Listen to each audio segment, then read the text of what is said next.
요한복음 6장 9절로 13절 말씀 다 찾았으면 제가 읽어드리도록 하겠습니다. 여기 한 소년이 있는데 그가 보리빵 5개와 작은 물고기 2마리를 가지고 있나이다. 그러나 그것들이 이렇게 많은 사람들 가운데서 무슨 소용이 있겠나이까 하니 예수님께서 이르시되 그 사람들을 앉게 하라 하시니라. 한편 그곳에 잔디가 많으므로 그 사람들이 앉았는데 수가 5,000쯤 되더라. 예수님께서 빵들을 집어 감사를 드리신 뒤에 제자들에게 나누어 주시니 제자들이 자리를 잡은 자들에게 나누어 주었고 그와 같이 그분께서 물고기들도 그들이 원하는 만큼 주시니라. 그들이 배부른 뒤에 그분께서 자기 제자들에게 이르시되 남아있는 조각들을 거두어 하나도 잃지 않게 하라 하시므로 제자들이 그것들을 함께 거두어서 빵을 먹은 자들이 충분히 먹고도 남긴 보리빵 5개의 조각들로 12바구니를 채웠더라. 아멘. 오늘 우리가 읽은 본문 말씀은 오병이어 기적이라고 잘 알려진 내용입니다. 어렸을 때 교회를 다녔다라면 아마 많이 들었을 내용이고요. 또 성경을 읽으면 복음서마다 계속 나오는 내용입니다. 때때로는 친숙함이라는 것 때문에 우리가 그 말씀을 묵상하기보다는 또 깊이 생각하기보다는 그냥 내가 알고 있으니까 넘어가는 경우가 많죠. 하지만 여러분, 하나님의 영원한 말씀은 우리들이 이 땅을 사는 평생 동안 우리에게 반드시 있어야 되는 말씀입니다. 믿습니까? 네, 맞아요. 생명의 양식이에요. 어쩌면은 하나님께서 그렇게 명료하고 쉽게 그 진리의 말씀을 우리에게 준 것은 그 말씀이 오히려 우리에게 더 많이 필요해서 그런 것은 아닌가 생각이 돼요. 하나님의 말씀은 정말로 맑은 샘물처럼 우리의 영과 혼을 시원하게 해주고요. 그리고 목마름을 해소시켜주는 진리입니다. 오직 하나님의 진리만이 그 일을 우리에게 해줄 수가 있거든요. 오늘 이 오병이어 말씀의 이 진리가 우리의 영과 혼을 상쾌하게 하고요. 또 혹시 그 진리 가운데 목말라 했던 그 영과 혼이 있다라면 정말 그 갈증이 해소되는 그 아름다운 시간이 되길 간절히 바랍니다. 오병이어 이 기적은 사복음서에 다 나오는 내용입니다. 그런데 여러분, 마태, 마가, 누가, 요한 이 사복음서에 다 나오는 기적이 한 개밖에 없다는 거 아십니까? 예수님 십자가 사건 제외하고요. 공생의 기간 동안에. 예. 그러니까 어떤 기적은 뭐 복음서 하나에만 나오고 어떤 기적은 복음서 2개, 어떤 기적은 복음서 3개 나옵니다. 그런데 사복음서 전체 다 기록된 기적은 이 오병이어 기적 하나밖에 없어요. 그러면 하나님이 왜 사복음서 전체 이 기적을 기록해 주셨을까요? 우리들에게 너무나도 필요한 말씀이고 우리에게 반드시 우리가 붙잡아야 될 말씀이기 때문에 하나님이 그 말씀을 그렇게 기록해 주신 것입니다. 절대로 친숙하다는 이유 때문에 그 말씀의 진리를, 그 내용을 여러분 그냥 간과하면서 넘어가지 마시기 바랍니다. 먼저 여러분, 이 오병이어 기적 말씀드리고 싶은 것은 실제로 일어난 기적입니다. 아멘. 네. 당연한 거 아니에요? 예, 물론 당연합니다. 당연한 건데 오늘날 너무나 많은 이상한 신학들이 나오면서 뭐 심지어 주석서조차도 뭐 기적이 아니라고 말하는 그런 사람들이 많이 생겼어요. 그래서 참 이 설교 다니면서 하나님의 말씀이 말씀이다라고 선포하는 것을 또 이렇게 전해야 되는 이런 일이 생깁니다. 이 당시 이 복음서에 보게 되면 이 오병이어 기적이 일어났던 그 상황에서 성인 남성들만 5,000명이라고 했습니다. 여인들과 어린이들을 빼고 5,000명이라고 했어요. 그러니까 그 자리에 모였던 사람들이 대략 최소한 10,000명에서 20,000명, 그러니까 보통 20,000명 정도 생각하면 될 것 같아요. 그 정도 인원이 그 자리에 있었던 것입니다. 그런데 그 사람들이 예수님의 오병이어의 기적을 직접 체험하고 그 빵과 물고기를 먹은 사건이에요. 그런데 오늘날 이제 자유주의 신학자들은 그 기적을 믿지 않습니다. 그리고 그것을 인본주의적으로 해석을 하죠. 물론 자유주의 신학자들은 창세기도 믿지 않아요. 창세기는 그냥 신화라고, 그리고 하나님의 마음이 이렇게 됐다라고 표현합니다. 근데 절대 여러분 그런 잘못된 신학과 그런 잘못된 가르침에 휩쓸리지 마시기 바랍니다. 하나님께서는 분명히 창조하셨습니다. 만약 하나님이 이 세상을 창조하지 않았다면 오늘 우리가 여기 있으면 안 돼요. 그렇죠? 예, 하나님이 아니신데요. 그럼 예수님도 하나님이 아니실 거고, 그러면 구원이란 것도 없잖아요. 여하튼 오늘날 많은 신학자들은 진리를 모른 채 종교를 믿고 있어요. 그래서 그런 내용들을 말합니다. 오병이어 기적도 가장 자유주의 신학자들이 말하는 내용은 뭐냐면 소년이 하나님 예수님께 감동해서 음식을 딱 갖다 드리니까 많은 어른들이 양심에 찔려서 감추었던 그 자신들의 음식을 내놓았다. 그래서 전체가 풍요롭게 먹었다. 뭐 이런 식으로 해석을 해요. 인본주의적으로. 그래서 소년의 그 헌신을 우리도 본받아야 된다. 이런 식으로 말하는데 말도 안 되는 얘기고요. 일단 말도 안 되는 얘기고 만약 그렇게 기적이 일어나지 않았다면 사람들이 그 광경 속에서 그렇게 놀라지도 않고 예수님을 왕으로 삼으려고 하지도 않고 모든 일들이 일어나지 않아요. 그러니까 절대 그런 말도 안 되는 일 여러분 뭐 보지도 마시고요. 정말로 이 오병이어 기적은 예수님께서 수만 명이 있는 자리에서 직접 보이셨던 놀라운 기적입니다. 그래서 어느 누구도 흉내낼 수 없는 기적이에요. 눈 가리고 아웅할 수 있는 식으로 만들 수가 없어요. 뭐 한두 사람 병자 뭐 고쳤다 이런 뭐 쇼하는 이런 게 아니에요. 수만 명이 그 자리에서 예수님이 만드신 빵과 물고기를 먹은 사건입니다. 그래서 하나님께서 그 놀라운 기적을 사복음서 전체에 다 기록해 주신 거예요. 여러분, 기적이 뭡니까? 오늘 기적 이야기를 잠깐 좀 하고 지나가려고 하는데요. 자연 법칙을 초월해서 일어난 사건이 기적이에요. 자연 법칙을 초월해서요. 자연 법칙이 뭐예요? 쉽게 말하면 중력의 법칙. 그렇죠? 질량 보존의 법칙. 갑자기 중학교 고등학교 때 기억나십니까? 그리고 엔트로피 증가의 법칙. 뭐 쉽게 중력의 법칙이라고 하면은 여기가 4층인데 창문 밖으로 나가면 어떻게 돼요? 떨어지는 거죠. 그게 중력의 법칙이에요. 이 법칙이라고 말했을 때는 이 지구상 어디에서나 적용되는 현상이기 때문에 법칙이라고 말해요. 언제나 재현이 가능해요. 그리고 누구나 다 입증할 수 있어요. 그래서 법칙이라고 합니다. 그러니까 법칙에 예외가 없어요. 자연 법칙에는 중력의 법칙 예외 있어요? 없어요. 그래서 법칙이라고 말하는 거예요. 질량 보존의 법칙 예외 있습니까? 없어요. 그래서 법칙이에요. 지구상 어디 가든지 이 질량의 보존 법칙, 사실 지구뿐만 아니라 우주 전체에서 다 해당되는 법칙입니다. 물고기 2마리, 그 다음에 빵 5개. 이게 어떤 바구니에 넣어서 막 흔들었어요. 그리고 다시 꺼냅니다.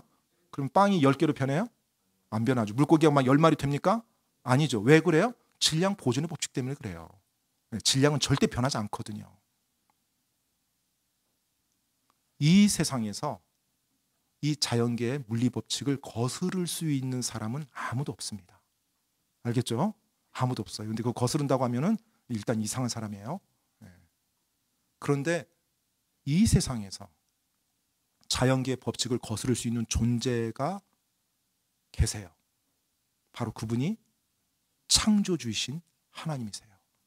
이 세상의 물리법칙을 만드시고 그 물리법칙을 운행하시는 분이세요.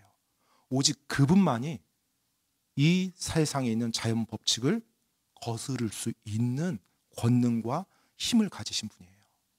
예수님께서요, 이 오병이어의 기적은 바로 이 자연법칙을 깨뜨려서 그분이 창조주 하나님이심을 수많은 사람 앞에서 입증한 사건입니다. 질량 보존의 법칙을 수많은 목격자, 눈이 있는 데서 깨뜨린 거예요. 그러면 그 예수님이 어떤 분이라는 거예요? 창조주 하나님이라는 거예요. 그것을 많은 사람이 인정할 수밖에 없게 만든 놀라운 기적이 오병이어 기적입니다. 단지 5천 명 먹이셨대, 뭐 한 끼 때웠네, 이러고 넘어갈 그런 차원의 기적이 아니에요. 너무나 중요한 기적이고 너무나 중요한 사건이기 때문에 하나님께서 이 사복음서에 다 기록해 주신 것입니다. 바로 예수님께서 창조주라는 거. 그런데 여러분, 우리가 오늘 요한복음 말씀을 읽었는데 요한복음 1장에서 시작하면서 예수님이 창조주 하나님이시라는 것을 선포하며 시작하는 거 아세요? 바로 요한복음 1장 한 번만 보겠습니다. 요한복음 1장 1절로 3절 말씀, 예수님에 대해서 뭐라고 말씀하시는지 성경 말씀에서, 요한복음에서 말을 한 내용을 보도록 하겠습니다. 처음에 말씀이 계셨고, 이 말씀이 대문자로 되어 있습니다. 고유명사입니다. 이 말씀이 하나님과 함께 계셨으며, 자, 말씀과 하나님이 별개 분이시죠. 말씀이 하나님이셨더라.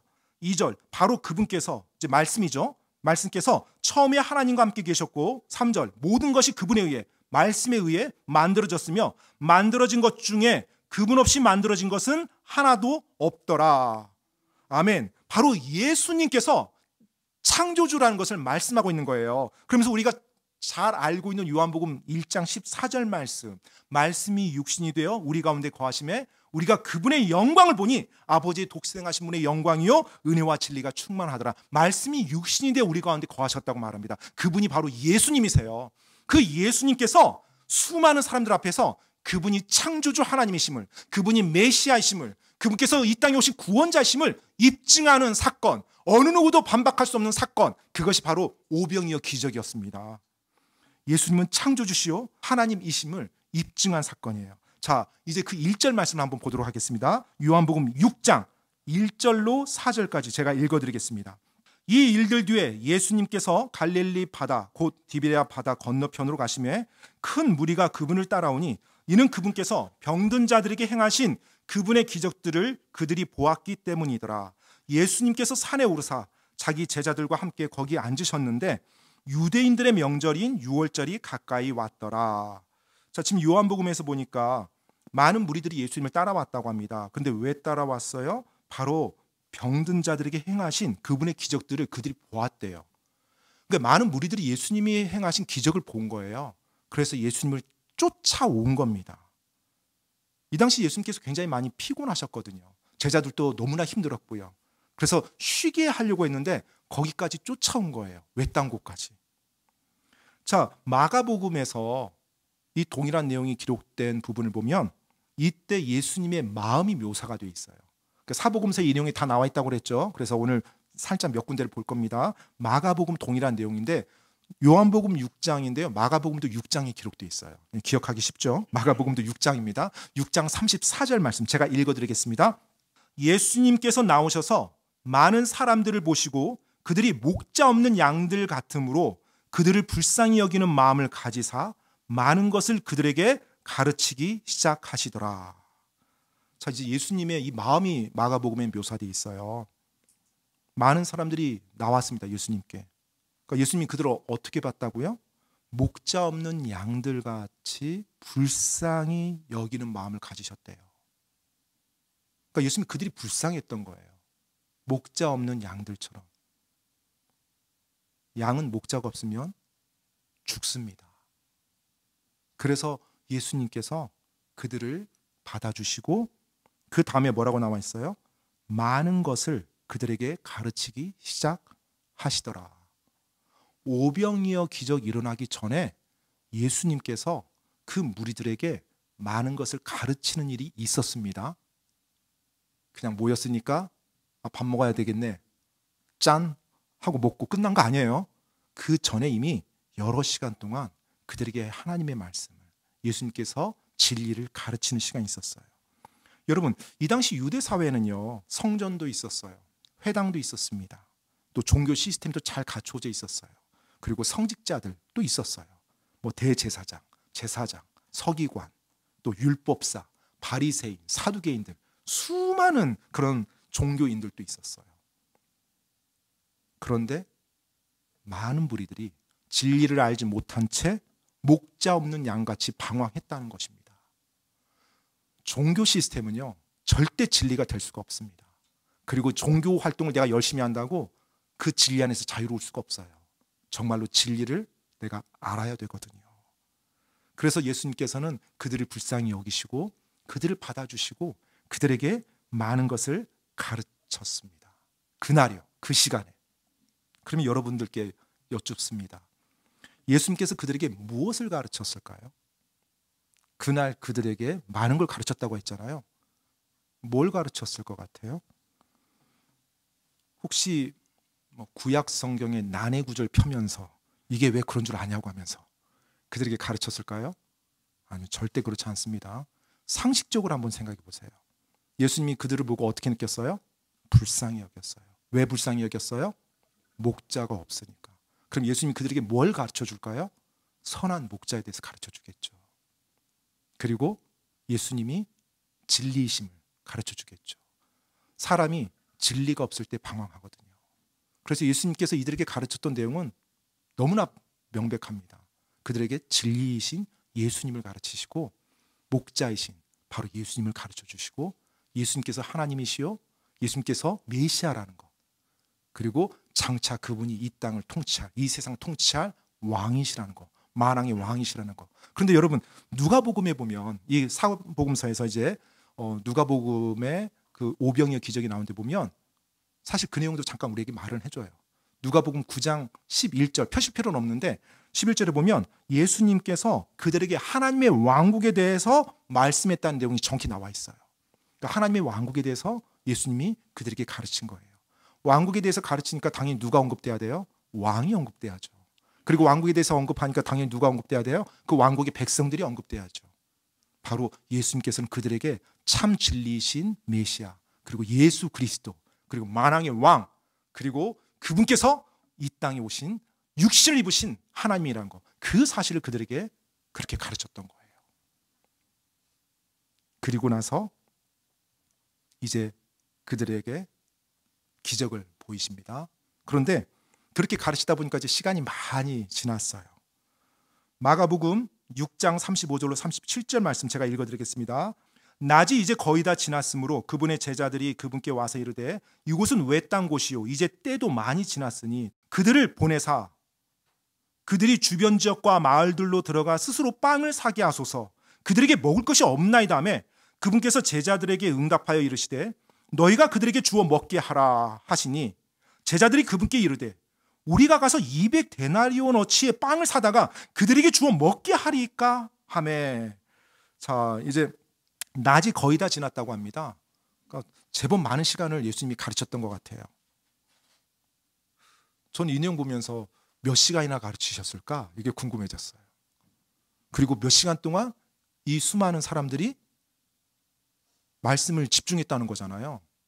생각해 보세요. 한두 시간 지났더니 사람들이 다 일어나서 막 돌아다니고 떠나요. 그러면 어떻게 말씀을 전합니까? 그들이 다 앉아서 경청했다는 거잖아요.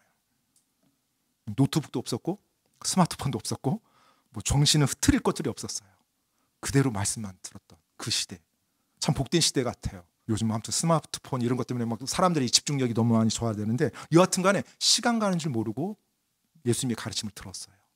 그러다 보니까 어느새 저녁 때가 다 되는 거예요. 이제 제자들이 이들 마을로 돌려보내고 근처 가게에서 빵과 음식을 먹게 하자고 이야기를 합니다. 그러니까 예수님이 제자들에게 뭐라고 말을 해요? 너희가 그들에게 주어 먹게 하라라고 말합니다. 여러분이 제자였다라면 어떤 느낌일 것 같아요? 예수님의 이 말을 딱 들었을 때 너희가 그들에게 주어 먹게 하라. 좀 황당하지 않을까요? 예수님, 날이 많이 이제 저물었습니다. 외딴 곳이고 음식도 없고 저들 가서 빨리 먹게 하죠.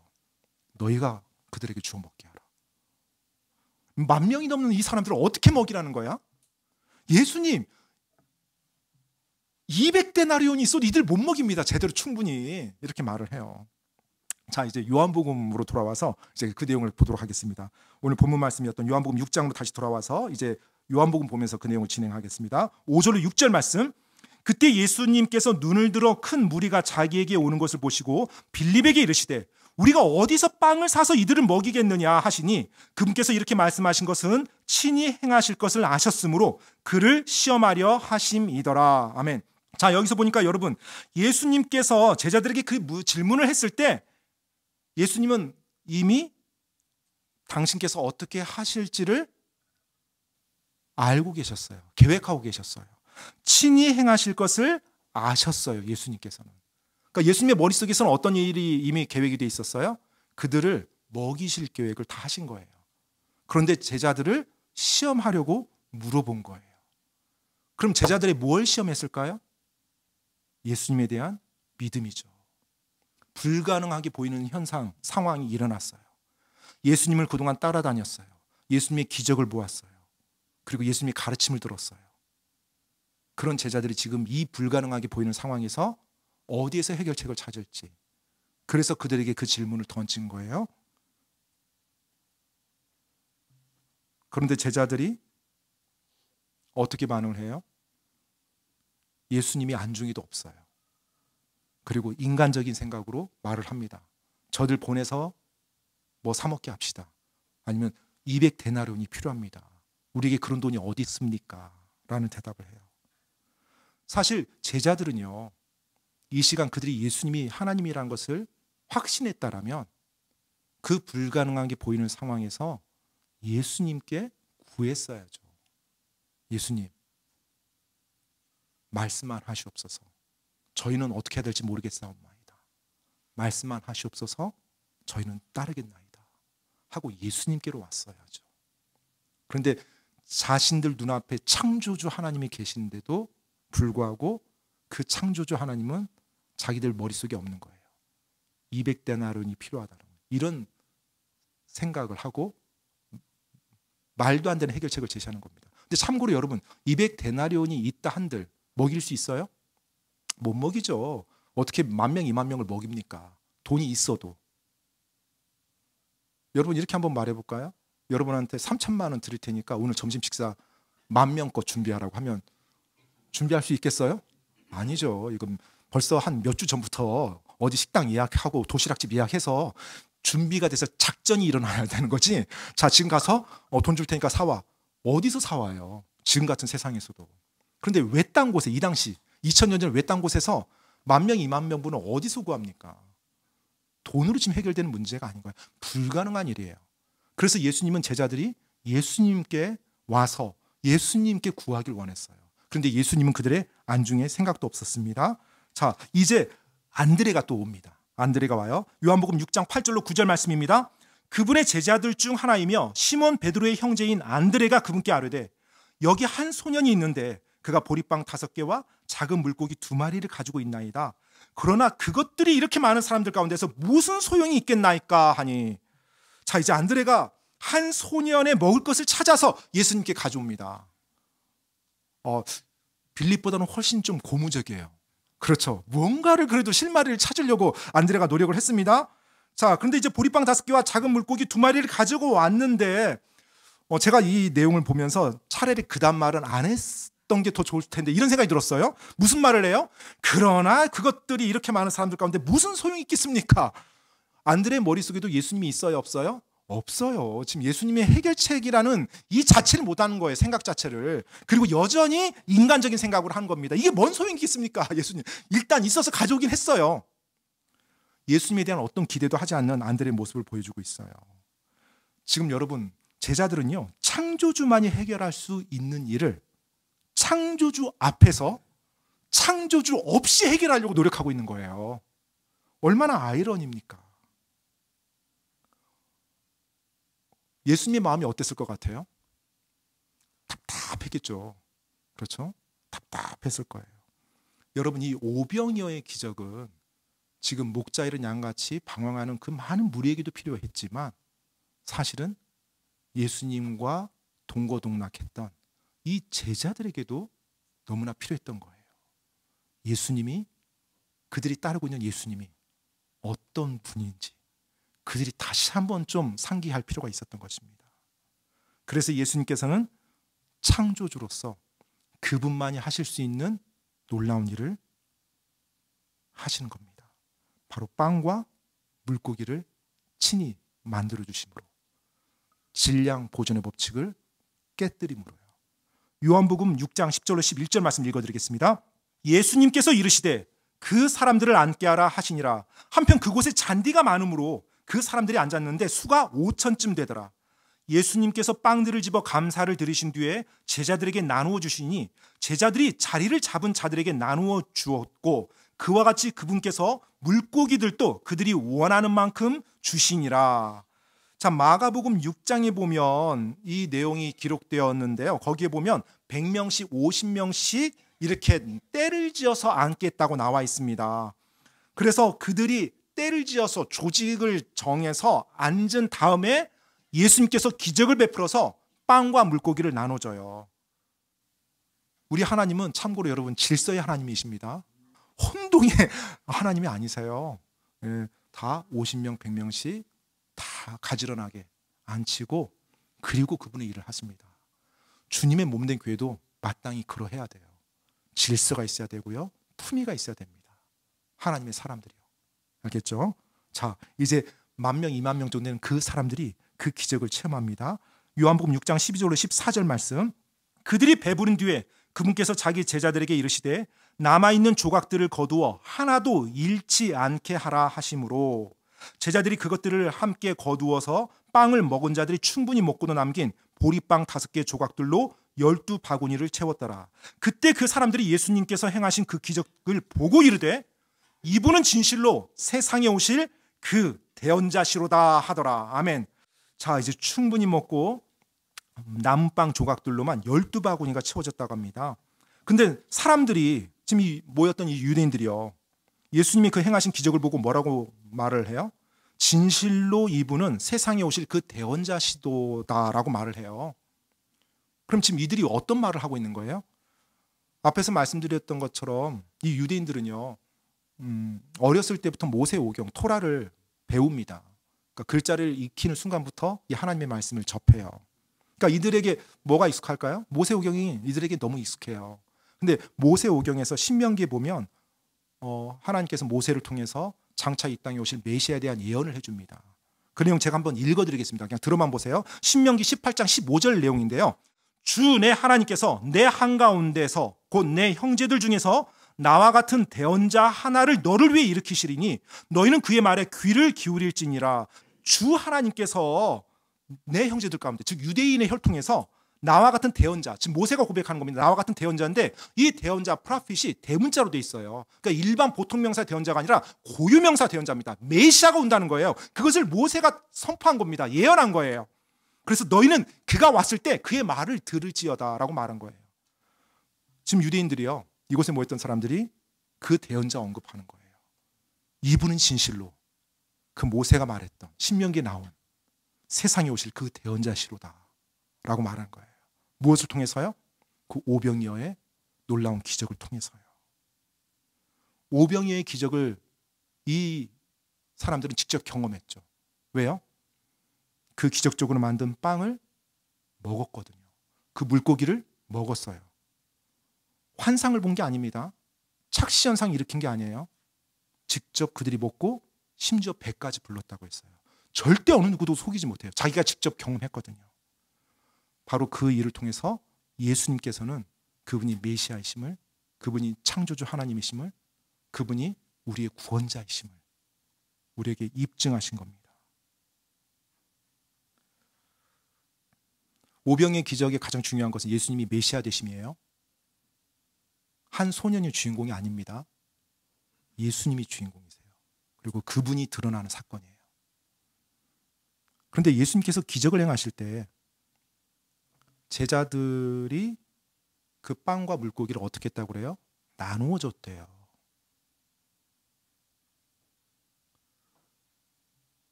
예수님이 기적을 행하실 때 여러분, 제자들이 빵과 물고기를 나누어 주도록 할 필요가 있었을까요?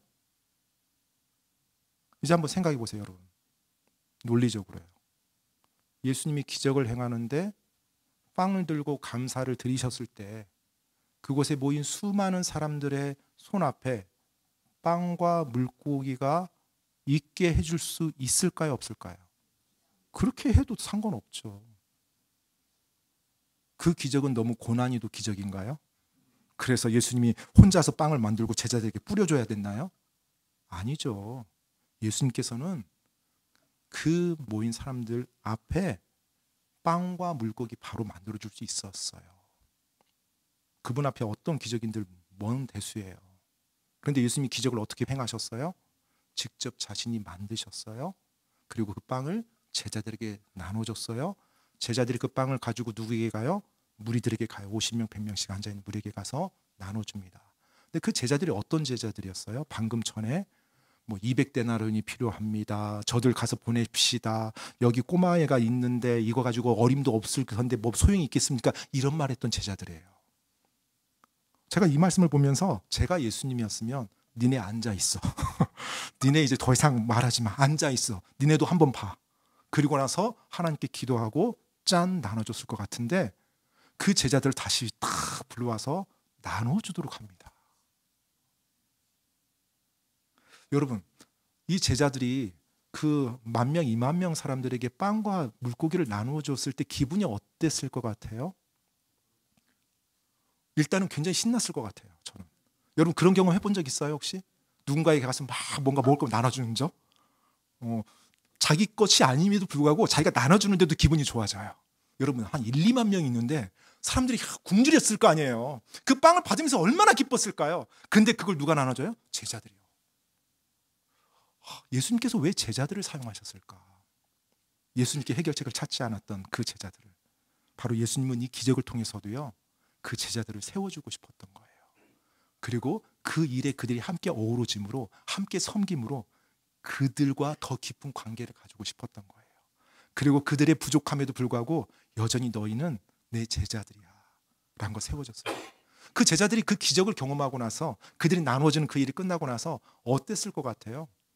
예수님이 정말로 감사했겠죠.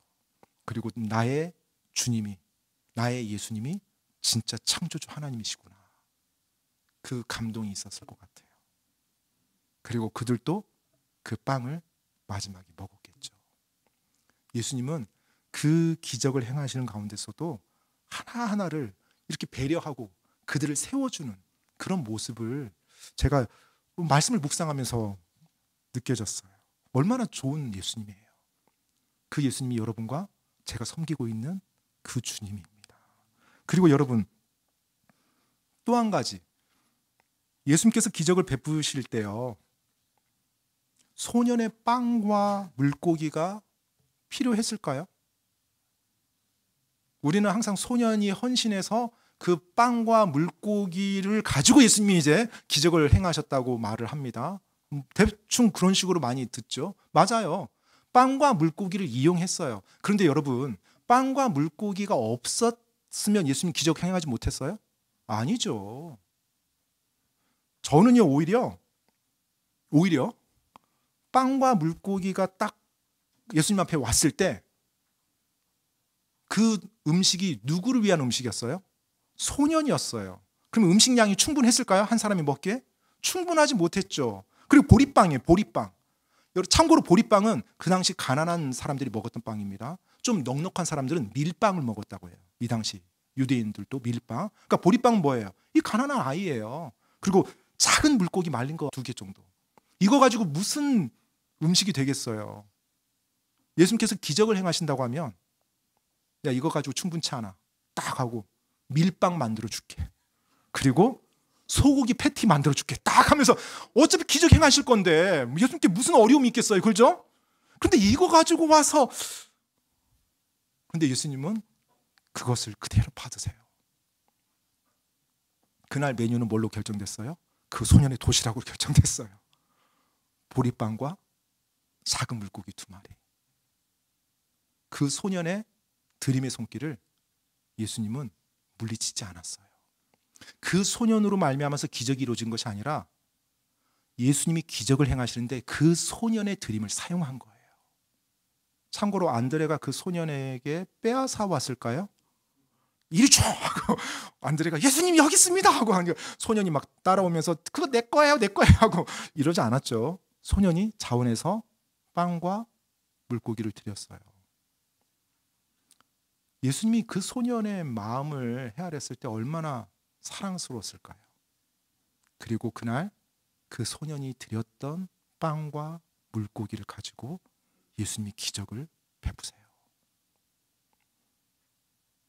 아마 그날 그 자리에 있었던 사람 가운데 가장 감동과 전율을 느꼈던 사람은 그 소년이 아니었을까 생각이 돼요. 왜요? 모든 사람이 지금 뭘 먹고 있어요? 자기가 그날 싸왔던 보리빵을 먹는 거예요. 똑같은 것을. 모든 사람이 뭘 먹어요? 자기가 싸왔던 자그마한 물고기, 생선 2마리, 그 똑같은 걸 먹는 거예요. 예수님이 자기의 그 도시락을 사용해서 이제까지 보지 못했던 어마어마한 기적을 베푸신 거예요. 예수님은 그 소년의 헌신, 소년의 드림을 귀하게 사용하셔서 정말로 아름답게 그분의 놀라운 일들을 펼쳐나가십니다. 분명 그 소년은 집에 가서 자기 부모님께 그날의 그 사건을 이야기했을 겁니다. 어떻게 이야기했을 것 같아요? 신나게 얘기했겠죠. 그냥 엄마, 아빠 하면서 오늘 예수님 만났어요. 근데 아세요? 이 보리빵과 생선을 몇만 명이 먹었어요. 처음에는 엄마 아빠가 막 믿었을지 안 믿었을지 모르겠어요. 그 자리에 같이 안 있었다라면. 아마 그 이야기를 하면서 그 예수님이 하나님이라는 거, 그 예수님이 구원자라는 거, 그걸 외쳤을 거예요. 그 소년이. 그 소년에게 있어서 그날의 그 기억은 이 땅을 떠날 때까지 영원히 잊혀지지 않을 놀라운 사건이었고요. 그리고 그 사건을 통해서 그 소년은 예수님이 하나님이라는 거 정확히 깨달았을 것입니다. 이 말씀을 보면서 갑자기 그런 생각이 좀 들었어요. 이 소년이 나중에 어떻게 자랐을까? 이게 좀 궁금해졌어요. 나중에 이제 천국 가면 제가 이제 사도 요한한테 한번 물어봐야겠죠. 그 소년은 어떻게 됐냐고. 참고로 요한복음에만 이 소년 이야기가 나옵니다. 마태, 마가, 누가에는 소년 이야기가 안 나와요. 그냥 보리빵 5개, 물고기 2마리를 제자들이 가져왔다 이렇게만 표현되어 있어요. 요한복음에서만, 사도 요한만 이 소년 이야기를 딱 꺼내요. 그래서 그런 생각도 들었어요. 혹시 사도 요한이 이 소년을 만난 건 아닌가? 그래서 기록한 건 아닌가? 왜냐하면 요한복음은요, 마태, 마가, 누가복음하고 차이가 있어요. 마태, 마가, 누가복음은 AD 약 60년경에 기록됐어요. 근데 요한복음은 AD 90년경에 기록된 거예요. 그러니까 마태, 마가, 누가복음이 기록되고 한 30년, 25년에서 30년이 지난 이후에 기록됐거든요. 혹시 그 사이에 이 사도 요한이 이 소년이 어른된 그리스도인을 만난 거 아닌가? 그래서 소년 이야기를 특별히 이렇게 하나님의 감동으로 쓴 건 아닌가? 물론 제 생각이니까 뭐 믿을 필요는 없고요. 근데 여하튼 이 소년이 너무나 저도 보고 싶고 그리워지는 거예요. 그래서 천국 가면 이 소년 꼭 물어보고 싶어요. 어떻게 된 건지. 모르죠. 사도행전에 나왔던 사도 바울을 도왔던 누군지, 아니면 어떤 사도를 도왔던 어떤 그리스도인인지, 아니면은 하나님의 전도자였는지. 여하튼 모르지만 정말로 그날 그 소년은 예수님이 메시아임을 정확히 알았을 것입니다. 여러분, 이 오병이의 기적, 이것은 진리를 모르고 방황하는 수많은 사람들을 불쌍히 여기사 그들에게 진리를 가르쳐주고 예수님께서 당신께서 생명의 빵이심을, 당신께서 구원자이심을 가르치는 놀라운 기적이었어요. 그것을 입증해주는 사건이었습니다. 그래서 사복음서에 다 기록된 너무나 중요한 사건이에요. 이 오병이의 기적에서 한 소년이 자신의 빵과 물고기를 드리지만 정말로 주인공은 그 소년이 아니라 예수님이시라는 거. 그리고 우리가 예수님을 간구하고 다른 내용을 여기서 봐서는 절대 안 됩니다. 물론 다른 내용에서 교훈을 얻을 수는 있어요. 하지만 가장 중요한 것은 내가 섬기고 있는, 내가 믿고 있는 그 예수님이 바로 창조주 하나님이라는 거, 그리고 나를 구원해 주신 구원자시라는 거, 바로 메시아라는 거, 이 사실을 정확히 우리가 알아야 돼요. 그리고 내가 믿고 있는 그 하나님이 지금도 모든 이 자연계를 움직이고 그 물리법칙까지 깨뜨릴 수 있는 전지전능한 하나님이라는 거, 그 사실을 우리가 겸허하게 받아들일 수 있어야 됩니다. 오병이어 기적은 어느 누구도 부인할 수 없는 기적이었어요. 오병이어 기적은 어느 누구도 흉내낼 수 없는 기적이었고요, 예수님의 메시아이심을 선포하는, 말 그대로 모든 사람 앞에 선포하는 그런 기적이었습니다. 여러분, 그 예수님 믿고 여러분 구원 받으셨습니까? 그 예수님이 여러분의 구원자이십니까? 혹시 만약 오늘 이 자리에 그런 분이 계시다라면, 아직 예수님이 나의 구원자라는 확신이 없다라면, 그 창조주 하나님이신 예수님을 믿고 여러분 구원받으시고 그 선한 목자가 어떤 분인지 맛보며 이 땅을 사시기 바랍니다. 진리가 없을 때, 그리고 참된 선한 목자가 없을 때 우리가 이 땅 살아가면서 방황할 수밖에 없습니다. 내가 어떤 권력의 자리에 올랐다 한들, 내가 얼마나 많은 돈을 벌었다 한들 상관없습니다. 방황하는 불쌍한 혼에 지나지 않아요. 오늘 혹시라도 여러분 정말로 그 예수님을 나의 개인의 구원자로 아직 영접하지 않았다면 꼭 영접하시기 바랍니다. 그리고 예수님을 믿고 그분을 선한 목자로 섬기며 살아가는 그리스도인 여러분, 바로 그 오병이어의 기적, 그 질량 보존의 법칙을 깨뜨리고 그분의 권능을 보이시고 하나님이심을 입증하신 그분이 지금 여러분과 제가 믿는 그 주님이에요. 그 주님입니다. 그 주님을 찬양하고 그 주님을 온 마음 다해 섬기고 그 주님과 깊은 관계를 맺으며 이 땅을 사시기 바랍니다. 그 제자들을 배려했던 따뜻한 마음의 그 예수님, 그리고 그 소년의 그 드렸던 자그마한 헌신을 너무나 귀하게 보시고 아름답게 사용하셨던 그 예수님, 그 예수님이 여러분과 제가 믿는 그 예수님입니다. 그 예수님을 온 마음 다해 우리가 높이고 그 예수님을 섬기고 또 그 예수님을 경험하고 그 예수님 말씀에 순종하며 살아감으로 우리 역시 그 예수님의 자녀로서 또 예수님의 제자로서 이 땅에서 후회하지 않는 삶 살기를 원합니다. 그리고 예수님을 경험하며 살기 원하고요. 그리고 사람들에게 그 놀라운 예수님을 전하는 그런 삶을 살기 원합니다. 오병이의 기적, 그 기적은 바로 그들에게 한 끼 먹이기 위한 것이 아니에요. 지금까지 예수님을 믿고 있는 여러분과 저를 위한 하나님의 놀라운 기적입니다. 이 시간 기도하고 마치겠습니다.